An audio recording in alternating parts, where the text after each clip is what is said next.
చెప్పాలి అంటే శ్రీనివాసు సారు సమాజానికి చేసే సేవ ఒక గొప్ప మంచి సేవ. సమాజాన్ని ప్రేమించి చేసే సేవ ఒక గొప్ప ఒక మంచి. గొప్ప అనే పదానికి గొప్పలు లేవు, మంచి అనే పదానికి మంచి లేవు. అటువంటి సేవ వారు చేసే సేవ. ఈ గొప్ప మంచి సేవ అనేది సమాజాన్ని ప్రేమించే వాళ్ళు చేయగలుగుతారు, నిస్వార్థం లేని వాళ్ళు చేయగలుగుతారు, తగ్గింపు స్వభావం ఉండేవాళ్ళు చేయగలుగుతారు. ఈ ముగ్గురు మాత్రమే ఇది చేయగలుగుతారు. ఒకటి స్వార్థం లేనివాళ్ళు చేయగలుగుతారు, తర్వాత మంచి స్వభావం ఉండేవాళ్ళు చేయగలుగుతారు, సమాజాన్ని ప్రేమించే వాళ్ళు చేయగలుగుతారు. ఈ లక్షణాలన్నీ శ్రీనివాసు సార్ గారిలో పుష్కలంగా ఉన్నాయి. వారు ఎలాంటి వాళ్ళు అంటే నేను ఒకే ఒక మాటలో చెప్తాను. వారు ఆకాశంలో మేఘం లాంటి వారు. వారు ఎలాంటి వారు పిల్లలు? వారు ఎలాంటి వారు? ఆకాశంలో మేఘం లాంటి వారు. ఆకాశంలో మేఘము తన శరీరం నిండుకు వర్షం నీటితో నింపేసుకుంటుంది.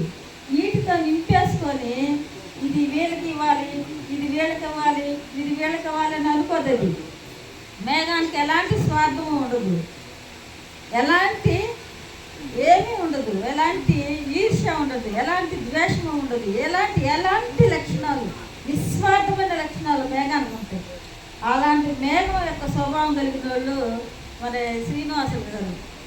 మరి ఆయన వర్షం మేఘం కూర్చేటప్పుడు వీళ్ళు స్వార్థకులు, వీళ్ళు ఈర్షకులు, వీళ్ళు గొప్పవారు, వీళ్ళు చిన్నవారు అనుకోదు మేఘం.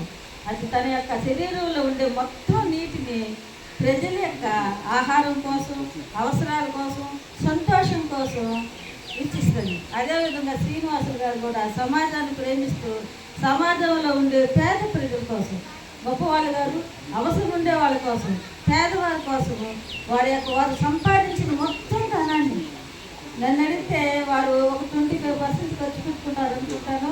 75% వారి సంపాదన అంతా ఈ విధంగా వినియోగించడం అనేది అది ఆషామాష విషయం కాదు.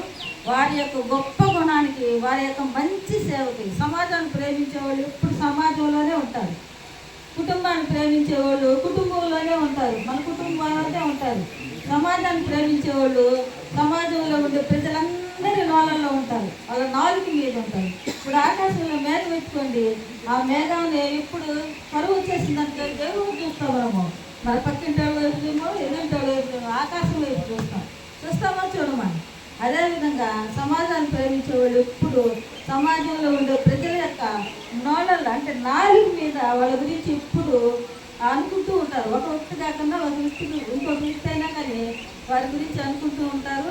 ఇటువంటి గొప్ప సేవని, గొప్ప వ్యక్తిని నేను ప్రత్యక్షంగా చూడటం, ఎక్కడెక్కడో చదివినాను, ఎక్కడెక్కడో విన్నాను, ఎక్కడెక్కడ ఏమో చేసినా కానీ నన్ను ప్రత్యక్షంగా చూడడము, వారితో కలిసి ఈ వేదికను పంచుకోవడం, మరి వారితో కలిసి నేను మా స్కూల్లో ఒక చిన్న కార్యక్రమాన్ని ఏర్పాటు చేసుకోవడం నా అదృష్టంగా భావిస్తున్నాను.